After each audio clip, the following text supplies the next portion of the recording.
machine. Okay. Gotta love technology. Good afternoon, everyone. Good afternoon. It's nice to see you on this sunny Florida day as we, just quietly enjoy the nice weather here compared to all the people who are watching on YouTube. But we are coming to an end. Vayechi. We are getting to the end of the book of Bereshit and the end of the life of Yaakov, and also the end of the life of Joseph at the very end of the parasha as well. And we have to see how Jacob is going to interact with his son and with his son's sons and with the rest of his sons. Because one of the things you might imagine is now that Jacob is here and settled, what happens to the family? All right, well, where do we go from here? They went through the whole period of, the years with Joseph being gone, and then they went through the turmoil of the reconnection. Do we go back to what it was like when he was 17? A little tricky now that he has two kids of his own and all of that. Does Jacob dwell on or even know about the issue with the brothers and what they did? How are things going to become a new normal? And what does Jacob think about his family now after all of this? So that's what we're going to dive into. And to start, we're going to begin by meeting his grandkids, which is something that every grandparent should enjoy doing. Although he gets to meet them when they're a little bit older. Well, not necessarily meet. This is actually going to be when he gets to talk to them in more detail. He's officially met them before, but now is when he gets to see them in a bit more up close. All right, with enough preamble, page 294. Chapter 48, sorry. Verse 1. All right, you ready? Ready. Sometime afterwards, Joseph was told, "Your father is ill." So he took with him his two sons, Manasseh and Ephraim. When Jacob was told, your son Joseph has come to see you, Israel summoned his strength and sat up in bed. And Jacob said to Joseph, El Shaddai appeared to me at Luz in the land of Canaan, and he blessed me and said to me, I will make you fertile and numerous, making of you a community of people, and I will assign this land to your offspring to come for an everlasting possession. All right, so this may seem like a rather odd statement coming out of nowhere, but Jacob is getting close to dying, and he wants to make a bequeath. He wants to make a declaration regarding the inheritance for his children, and we're going to see his grandchildren. What is his prime possession? The land, exactly, the land of Israel. Right, that was what God had blessed Abraham and Isaac and Jacob most with. Whatever their sheep and goats or whatever, that's one thing. But the land of Israel, that was the true gift that was being passed from father to son, and now from father to sons. And Jacob needs to make sure that he will hand over the land as he wants prior to his death. Make sense? So that's why he's saying God reiterated this promise of the land, and now I'm going to take care of it vis-a-vis you. Good? All right, so let's see. The only thing I see, it says here, et haaretz azot. When you say in Hebrew azot, it means yes, the land you are standing on. But it's a quote, right? But it's a quote. If you look, where did God say that? Right? God appeared to me by Luz. So in Luz, God said, haaretz hazot. Yeah. So the quote was accurate when it was first being said. And now Jacob is repeating the quote word for word to Joseph, even though it's in a different land. Yeah, even though it's in Egypt. So yeah, exactly right. When you say this land, and you're standing on, and God did mean the land Jacob was standing on at the time of the original proclamation. And now it's just turned into a quote. Unfortunately, in Hebrew, you don't get quote marks. So you have to just keep the context in mind. All right, so what are we going to do with the land? Now your two sons, who were born to you in the land of Egypt before I came to you in Egypt, shall be mine. Ephraim and Manasseh shall be mine, no less than Reuben and Shimon. All right, let's make sure we got that clear. Ephraim and Manasseh will be mine, no less than Reuben and Shimon. What does that mean? Are we not setting this up for a family feud right off the bat? Well, so what's happening to the inheritance? He's adopting them. He's adopting them. Exactly right. So that they can have a share. So that they can have a share. So what he has basically just done, and by the way, this is one of the reasons why whenever you ask someone, name the 12 tribes, you can get different lists. What he has just done is basically said, you know, there were 12 brothers, right? Those were the guys who were born. And Joseph is kind of being sidelined here because Joseph himself will never inherit the land because, well, he lives in Egypt, and as we're going to see, it's tricky to get him out of the country even when he's dead. But instead, his kids, Ephraim and Manasseh, I'm not going to write out their full names, they'll get an equal share with, you know, the brothers, with the other 11 brothers. Later on, however, we're going to find out that Levi gets no land, which means you're going to end up with 12 actual shares of land being divided, right? Because you get Ephraim and Manasseh plus 11 is 13 minus Levi equals 12. So you end up with another 12, but it's a different 12 than the first 12 that were actually born to Jacob. So Joseph had no inclination to leave Egypt to go back to Israel, or he could not, or it feels more like a could not. So, you know, Joseph is under not exactly house arrest, but as being a government official of the highest caliber, he is at the beck and call of Pharaoh. And if Pharaoh says, you're here, you're here. at least for the next 5 years during the famine. Or at least for the rest of his life, it seems, right? Even when he is buried, they bury him in Egypt itself. Moses has to go and collect the bones to try and remove them from the land. So Jacob was obviously aware of this, which is why he chose to adopt children. Well, so perhaps, or we could play the family drama game and say maybe Jacob was aware of the fact that Joseph had been alive and well for 22 years and never sent a note, right? Never sent a camel with a messenger. You know, they don't write, they don't call. He moved down to Egypt and I never see him anymore. So way of bypassing, but something else is happening as well. Joseph, through his sons, is getting a double share. Yes. A double share is what the firstborn receives, right? That is the firstborn. Who was the firstborn? Who was mentioned in this verse, right? So there's a bit of an irony here, right? So Joseph is being elevated in the sense that his two sons are becoming equal inheritors along with the others. But at the same time, Reuben is being demoted to only receiving an equal share with the rest of his brothers. So it's a little subtle, and perhaps if I hadn't pointed it out, you might have missed that at the same time that Ephraim and Manasseh are coming up, Reuben is also being told he's equal to them. So just one more quickie. Yaakov was assuming that they were going to head back Eventually. in 5-10 years. God said something. Well, timeline is a bit hazy, but why would he go into all this trouble?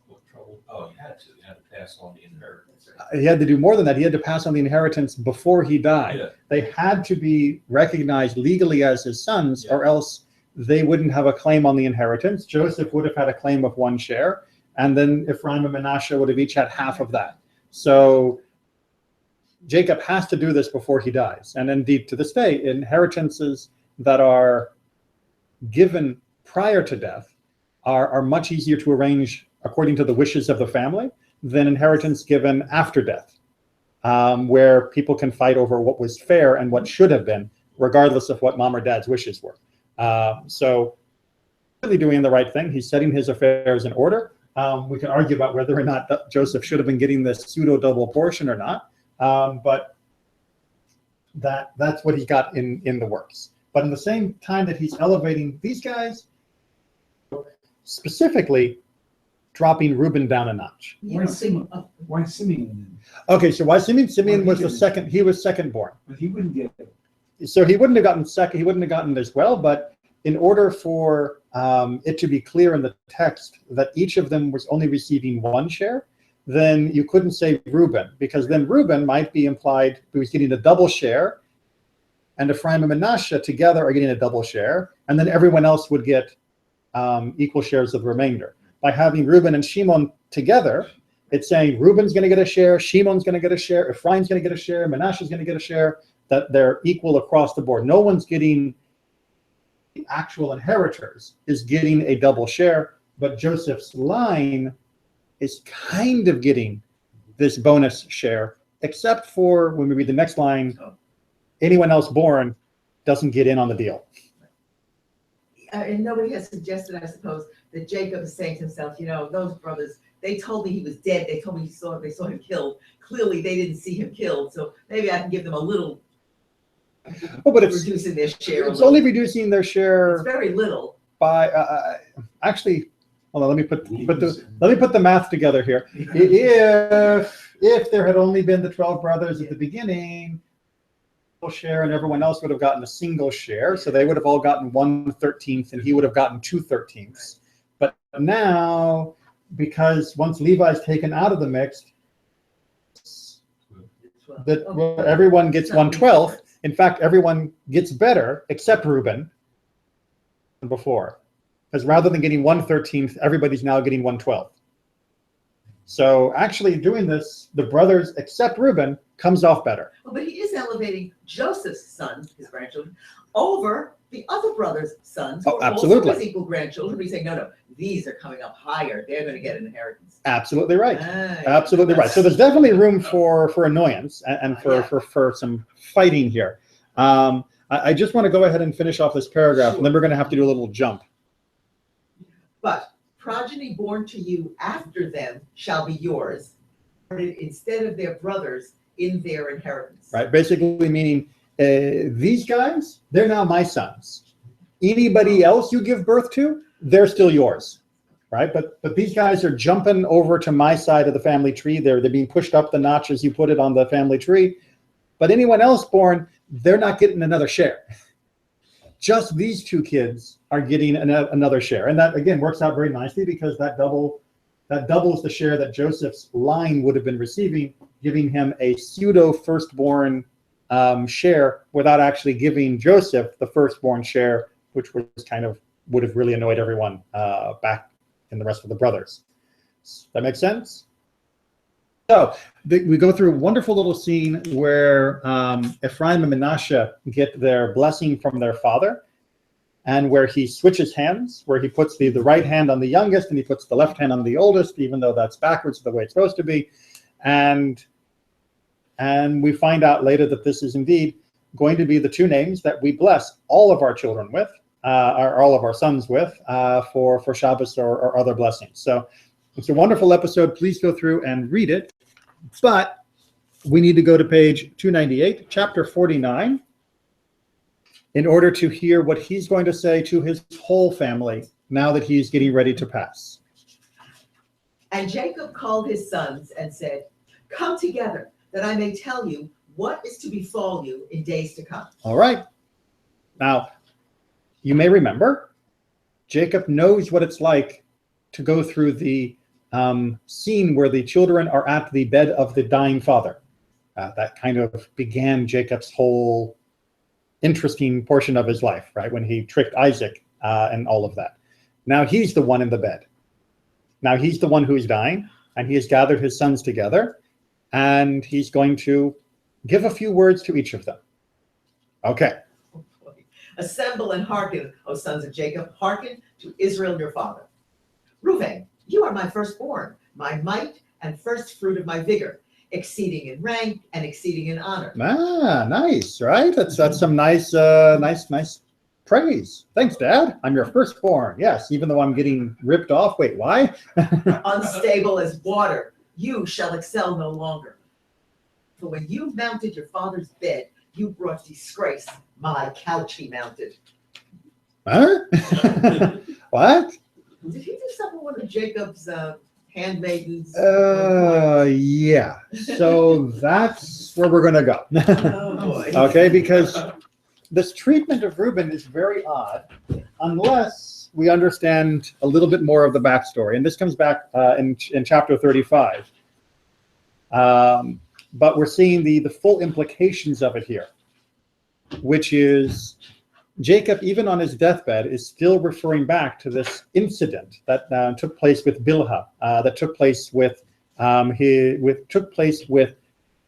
Rachel's handmaiden. That got clear?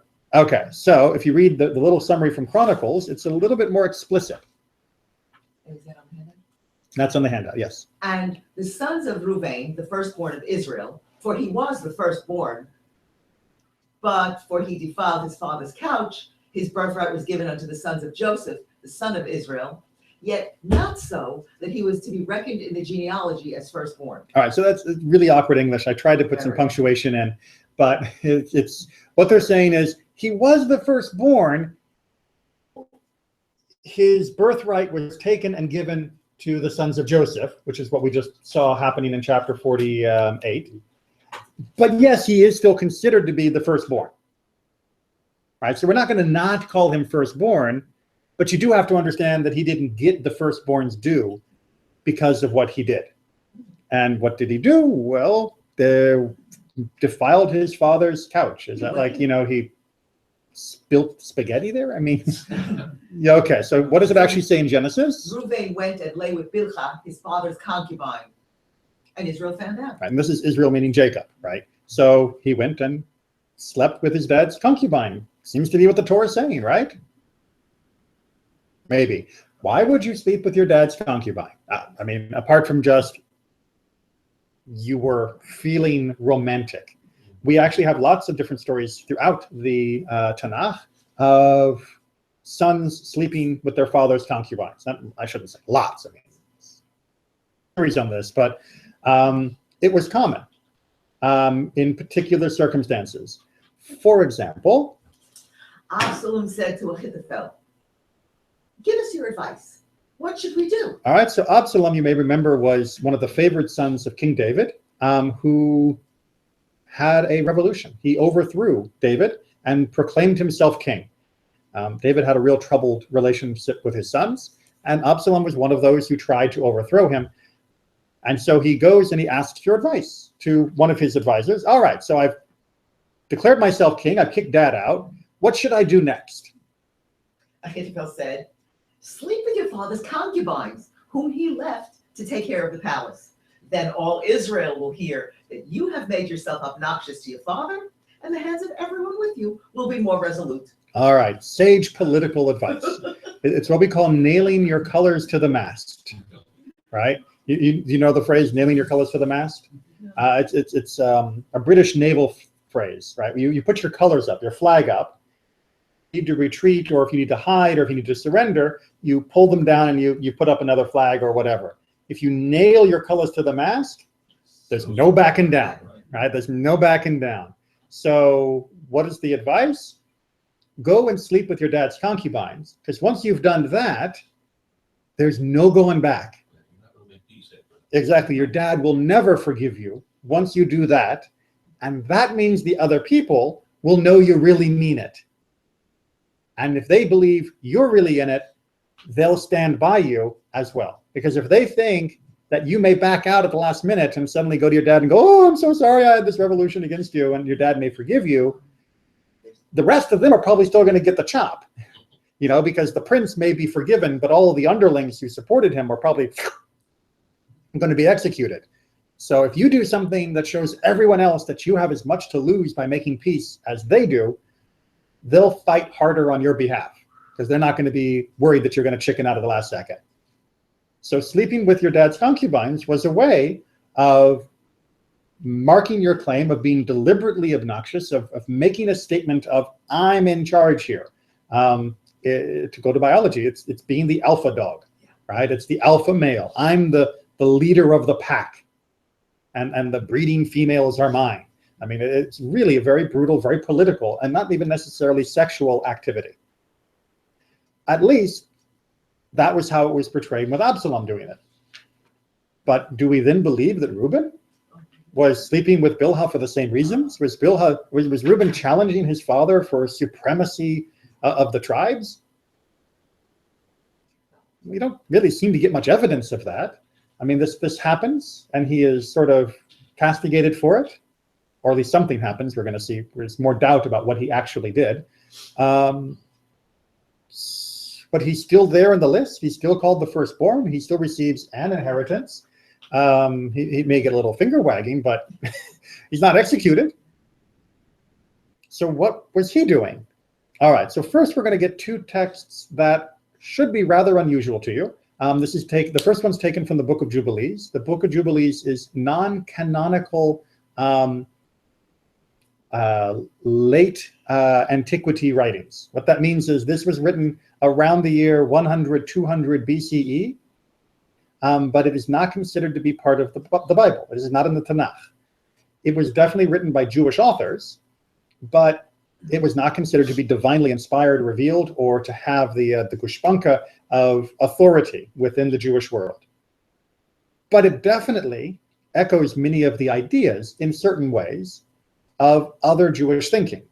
So it's kind of an interesting window into what were some of the general stories or some of the general ideas in the Jewish world that did not become authoritative, but were still being talked about. Does that make sense? It's kind of like, someone might say the Wall Street Journal, the New York Times, the LA Times. If you read those, you know what's happening in America. Yeah, but every now and then, reading the National Enquirer, Yes. you find out what is also being talked about. It may not be the official word, but it is definitely what is in the culture of the day. And this is, as you're going to see, definitely more National Enquirer type, or maybe People Magazine. We'll give it the benefit of the doubt that they thought it was true rather than just, coming up with gossip. All right, so let's see what the Jubilee said. What's the name Jubilee in Hebrew? Yovel. Yovel. Yovel? Yeah. After Shemitah, Yeah. Yeah, exactly. The idea was that it was a system of the Jubilees, of the cycle of 49 years, 49 years, 49 years. So it was kind of like a history.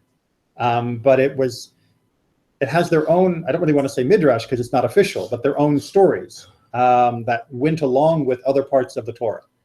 And it's not part of the... Definitely not in the Tanakh. Definitely not in the Tanakh. It has no official standing, but it is a curious record of what people were also talking about.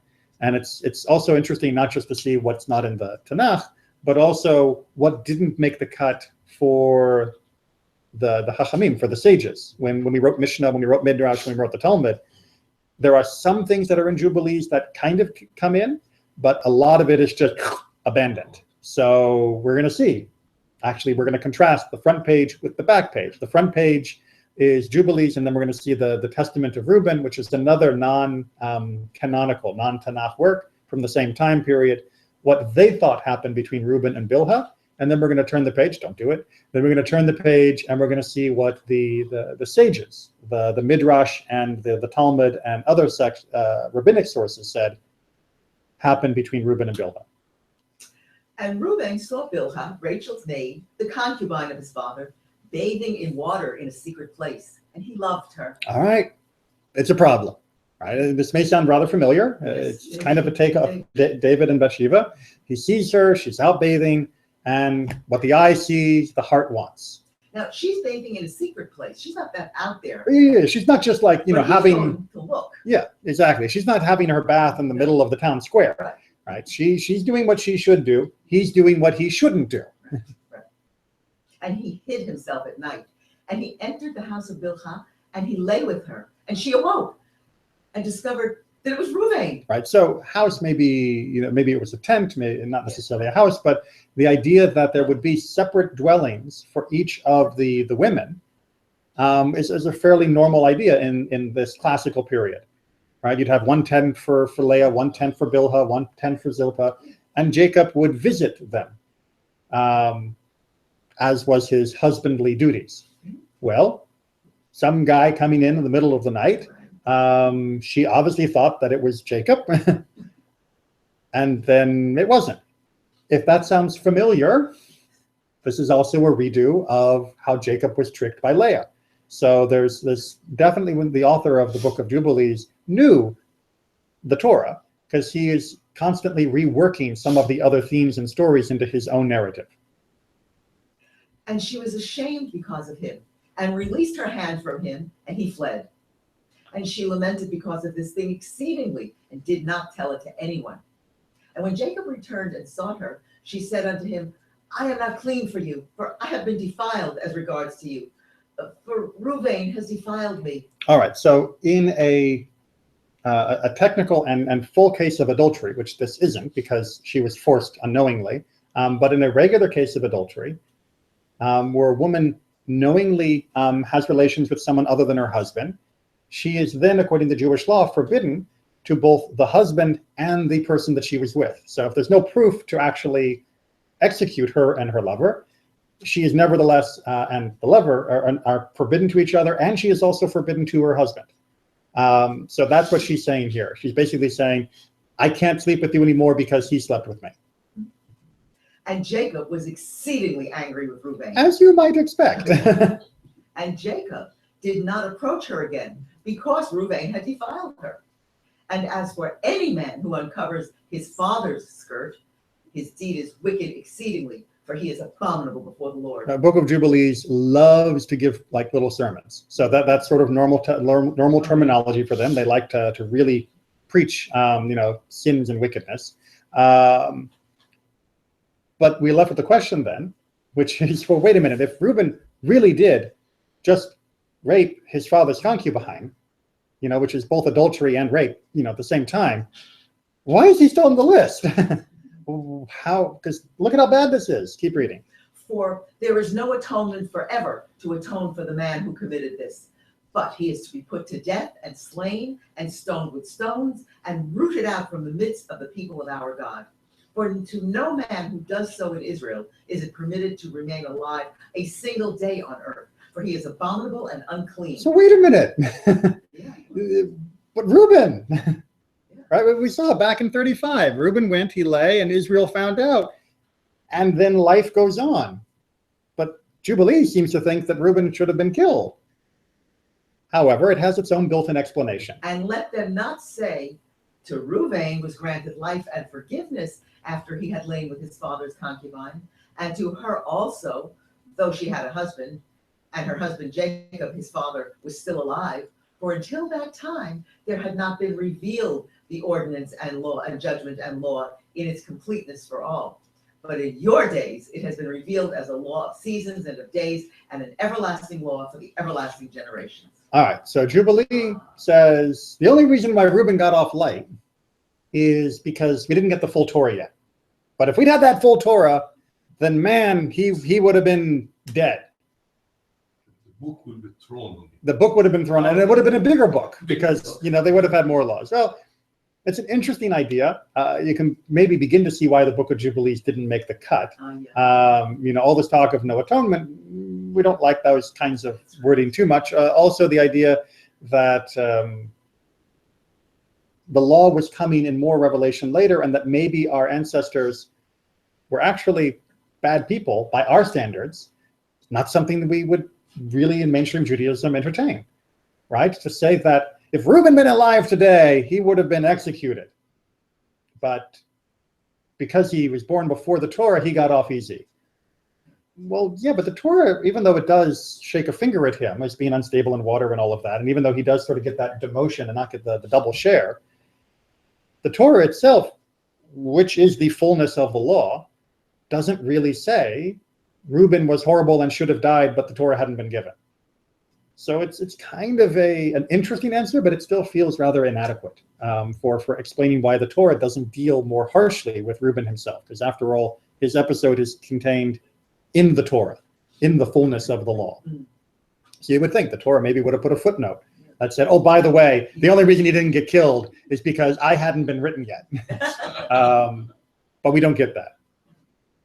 The Testament of Reuben is another one of these apocryphal books that has its own spin on what happened. So this is Reuben explaining what happened. This is Reuben speaking in the first person according to the imagination of this author.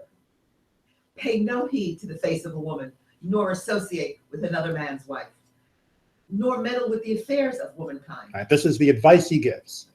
For had I not seen Bilhah bathing in a covered place, I wouldn't have fallen into this great iniquity. For my mind, taking in the thought of the woman's nakedness, suffered me not to sleep until I had done the abominable thing. Right, once I got that picture of her in my mind, it just wouldn't let me rest until I had done what I needed to do. Right, that's just so stay away from women, because if you see them, you're gonna want them. And you can't help yourselves. Doesn't that seem to be what it's saying? Yeah, it's Yeah. just stay away from them. For while Jacob, our father, had gone to Isaac, his father, Bilhah got drunk and was asleep uncovered in her chamber. Now, it might sound like that's a bit of a denigration to her, but in fact, it's also trying to protect her, right? By saying that she was not complicit, she was not going along with this. This was not some assignation between two lovers, but he took advantage of her. So it's really making sure that all the blame is on him. Going in and seeing her nakedness, I sinned without her noticing, and leaving her sleeping, I departed.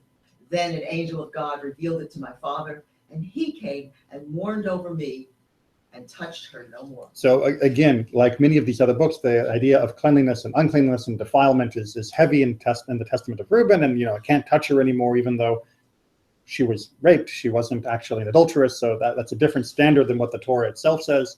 But we have this basic idea that, yeah, what did Reuben do? He slept with / raped his stepmother, his father's concubine, right? The mother of his brothers. And that is horrible and reprehensible and the most abominable thing. They love the word abominable. Just terrible, terrible, terrible. Okay, turn the page. How does the Talmud work with this? Said Rav Shamuel Bar Nachami, said Rav Yonatan, whoever says that Reuven sinned only errs. Oh, wait a minute. So we've gone from being the most abominable of actions to he didn't sin. Tzaddik. Yeah. Tzaddik. He's a tzaddik, right? Tzaddik gamur. It's perfectly righteous. Wait, what? But what's his proof text? Because it says in Genesis, now the sons of Jacob were 12. This teaches that all of them were equal to one another. All right, so notice again, one of the major differences between rabbinic literature and some of the apocryphal literature. Rabbinic literature likes its citations. It likes to quote the Torah. It likes to show you which text it's basing its analysis on. You didn't get any quotes from Jubilees or Testament of Reuben. But the Talmud is saying, look, he had 12 sons. And this happened after the hanky-panky. Therefore, they're equal, right? He didn't lose a son, which you would have expected to happen. He wouldn't, you're no son of mine. I mean, really? No, they're 12. They're equal. If you don't buy that, keep going. Then what is the meaning of the verse, and he lay with Bilhah, his father's concubine? Right, because that does kind of sound like he sinned. This teaches that he moved his father's bed, and scripture credits it to him as though he had lain with her. We Right. just moved the bed. Right. Move the bed. Well, hold on, wait. Look back in your Chumash, right? Chapter 49, verse 4, right? You mounted your father's bed, right? You brought disgrace, my couch he mounted. That doesn't say sex. That says there's something wrong with the bed. Remember, sure, I mean, Ammon and Esther, Yes, same Yeah. kind of controversy. over the bed. What happened? Yeah. Was he actually attacking her? Was he simply falling in front of her begging? And Achashverosh goes with the former definition and has him executed. Yeah, But exactly. the footnote at the bottom of that page says, when you use the phrase your father's bed, you're just using it to mean the bed of your father's wife. Well, so indeed, the most literal or obvious explanation is, like the Jubilees and like the Testament of Reuben, he had sex with his father's wife. The sages of the Talmud and the Midrash and the Mishnah, they don't like that explanation. And they think that it doesn't match, it doesn't fit with the rest of the text. Because if he had really done that, he would have been out. He wasn't out, therefore it could not have been that he didn't do that. Right? Are you following the logic there? Right? The consequences show you what the action must have been, or couldn't have been in this case. because the consequences were not significant enough for him to have actually committed the deed. Make sense? Okay, so why was he doing this and what happened? It has been taught, Reb Shimon ben Eliezer says, that righteous man was saved from that sin, and that deed did not even come into his hand. Right, so what it may look like he said he did, he didn't actually do. He was prevented from actually doing anything that abominable. Because after all... Is it possible that this one, whose seed was destined to stand at Mount Ebal and say, "Cursed be he who lies with his father's wife," as in Deuteronomy, should have had the opportunity to commit such a sin? Right, so again, lovely rabbinic logic. Later on, God divides up, or Moses divides up the 12 tribes and has 6 stand here and 6 stand there, pronouncing curses and blessings. Well, Reuben is on the curse side, and Reuben's tribe would have had to get up and proclaim, "Cursed be he who lies with his father's wife." Well, I mean, really? His whole tribe is going to end up saying that, and he would have been one who broke it? No. That just would have been, it would be ludicrous. It'd make a mockery of the entire thing to have his descendants have to get up there and proclaim that. More likely, he didn't actually sleep with his father's wife, which then means we have to ask, well, what did he do? So how do I interpret, and he lay with Bilhah, his father's concubine? Which is kind of the big question in the room, right? So how do I understand laying with her? He objected to the humiliation of his mother. He said, "If my mother's sister was co-wife to my mother, should the bondmaid of my mother's sister be co-wife to my mother?" So he went and moved her bed. All right, so we're going to go into that explanation and a little bit more. The Legends of the Jews, one of the great compilations of Talmudic and other rabbinic midrash, is going to tie together, I hope, a little better for us. But the basic idea was he was upset about the way his mother, Leah, was being treated after the death of Rachel, and that Bilhah had gone up in status and his mother hadn't been improved at all. Remember the whole Leah-Rachel rivalry thing? When Rachel dies, it's kind of like, well, okay, number 2 now should be my mom, right? She should now become number 1. But he didn't feel that's what happened. And so he was rearranging the furniture in order to show his displeasure. We'll come back to that. But just in case you want to know how deep does this go, is this just, random rabbinic midrash? In Targum Yonatan, one of the main translations of the Torah into Aramaic, which was like our translations into English, this is how this passage in Genesis was translated. And it was while Israel dwelt in this land that Reuben went and confounded the bed of Bilhah, the concubine of his father. Right, confounded is it's the same word as from Bavel, when we talked about the Tower of Babel, right? It basically means you mix up, right? So he swapped the beds. Keep going. The bed of Bilhah, the concubine of his father, which had been ordained along with the bed of Leah, his mother.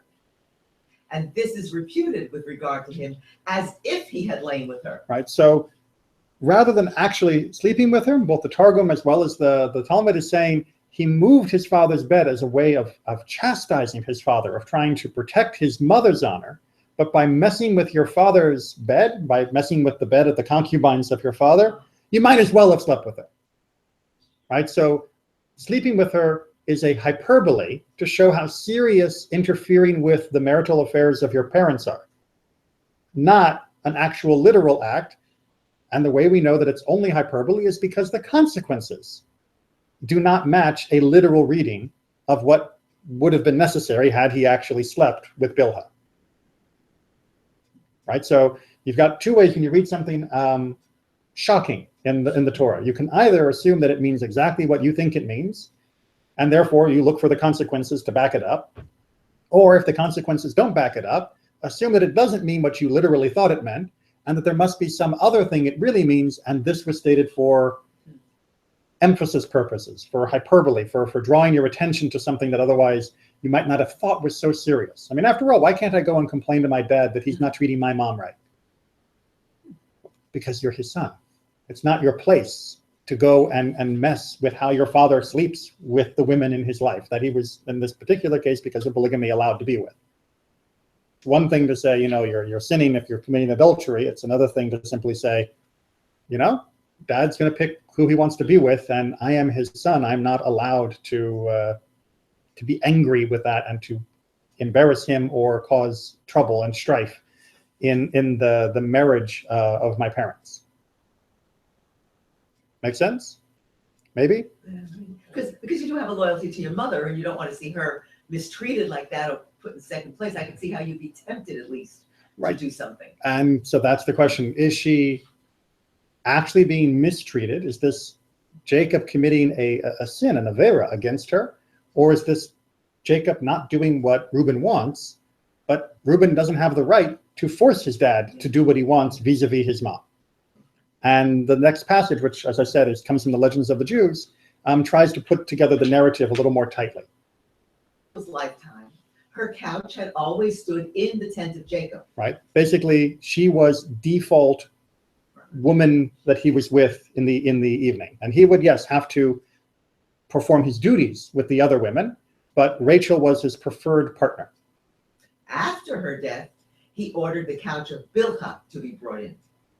Reuben was angry and said, "Not enough that Rachel alive hindered the rights of my mother. She has to give her annoyance also after her death." Right, so we can feel the annoyance, the anger of a young man or even middle-aged man going, really? So, well, the favorite wife was alive. My mother was always second best, and now that she's dead, the concubine takes the place, and my mother continues to be second best. I mean, come on. And even though my mother was the firstborn, was the older of the two, Exactly, so she had the rights. And gave the most sons, myself being her firstborn. Still, she's still being treated like garbage. Yeah. Second, it's just, you can really feel this anger, the anger of him, and somewhat justifiable in the sense that this is not necessarily how we would recommend a household handle its marital relations. But that doesn't mean you're allowed to do what he does. So he went and took the couch of his mother Leah and placed it in Jacob's tent instead of Bilhah's couch. It was not long before Reuben recognized that he had acted reprehensibly toward his father, and he fasted and put on sackcloth and repented of his misdeed. He was the first among men to do penance, and therefore God said to him, "Since the beginning of the world, it has not happened that a man has sinned and then repented. You are the first to do penance, and by your life, a prophet of your seed, Hosea, shall be the first to proclaim, O Israel, return." Right? Do tshuva. Right? So what does the Midrash do? Rather than saying this is an abomination, and sinner and defilement and all of that, and maybe it was only because they didn't know the full law, he says, no, God actually celebrates and rewards Reuben because he does tshuva, because he returns, because he recognizes what I did was wrong. I should not have done that. Please forgive me. He actually becomes a role model for the proper way to repent after having done something wrong, and becomes the first, according to the Midrash, the first person that we have a record of doing so. And how do we know that he did so? Because he didn't die, because the consequences aren't there. Right? He must have repented because, and I'll remind you again by bringing the quote, Now the sons of Jacob were 12 in number. because he still had 12 sons. Right? So something must have happened to keep him in the list. And Sforno is going to drive that home for us even more. Though he was aware of Reuben's deed, he did not remove him from the roster of his sons, for he was certain that Reuben had repented immediately. As a result, he was not omitted from the roster of the sons of Jacob, who were destined to remain at the end of days and survive all the other nations. Right? So as bad as what he did was, as an affront to his father's dignity and to, just what the proper relationship should be between a child and a parent, because he repented, he is still fully within the roster, and indeed his repentance became a hallmark of what repentance should be for people going forward to look to as a model of saying, all right, Reuben did something horrible and he repented and he was spared. I did something horrible, I can repent and I will be spared. That's what I should be doing. Make sense? Okay. And just one little bit extra from the Legends of the Jews, because I just like the way he tells it. But Jacob shooed him off, saying, "Would you move my hand against my will?" All right, so what is the hands here? Oh. The crossover between Ephraim and Manasseh. And Jacob says, no, Dad, You got it backwards. And this is imagining Jacob going, get away. You think I don't know what I'm doing? It's just that, again. Oh, that Reuben wanted to move his hands. To, Joseph, the hand gets, he said, no, Dad, you got the hands on the wrong kids. Right, Joseph. And Jacob is responding, would you move my hand against my will? Would you shift the couch against my will? Right? But what the Midrash is doing here is saying, it's sort of building off that idea that the couch was what was being moved back and forth with Reuben. And it's saying, I got my hands mixed. I know what I'm doing. They're not mixed. Don't you, my son, act presumptuously and tell me where my hands belong. All sense of the words. I know where my hands should be better than you do. Yeah, these are the hands that overcame the prince of the angel hosts. Right? When he was wrestling at night and you know, held the guy until he finally gave up. I know things you don't know. I know what Reuben did to Bilhah and what Judah did to Tamar. How much more do I know things you know? Right? So if I know the things you don't know, the stuff you do know, I also know. I know which one of your kids is older. All right? I'm not a dummy. I mean, how often in the modern world do parents often have to remind their adult children, Yes. look, I may be 65, I may be 75, I may be 85. That doesn't mean I'm stupid. Right? This is not like, you know, you start off at 1, you go up through your life, and then you get closer to being 1 year old at the end of your life. I know people tend to treat seniors like that, but it's not like that. Right? I know stuff you don't know, which means I definitely know the stuff you do know. Right? As my grandfather, may he rest in peace, used to always say, I taught you everything I know and you're still stupid. That takes a little while to process that. Yeah. Okay. He's insulting himself. Exactly. Yeah. That's my grandfather was very good at self-deprecating humor. Wonderful man. So Jacob is still talking to Joseph, and he says to Joseph, do you think I don't know what your brothers did to you? Never answer when I asked. Right. So this is a man at the end of his life in full command, fully understanding, and knowing exactly what Reuben did, knowing what the other brothers did to Joseph, knowing everything that's been going on in his family. He's not blind like his father. He is not losing it. And he is making a declaration regarding these and regarding Reuben about who gets what and what the future is going to be for all of them. So although the rest of his statements to the other sons can be a little confusing in places, and sometimes it's a little like, well, I wonder what he's talking about. This is reminding us he knows what he's talking about. He is still a man of strength and still a man of understanding. And more pragmatically for us in the modern world, we too should look at our parents in that same way, as people who know what they are doing, who may need our help and our assistance when it is asked for, or we may need to sometimes make sure they fully understand in order that the help we give them is best.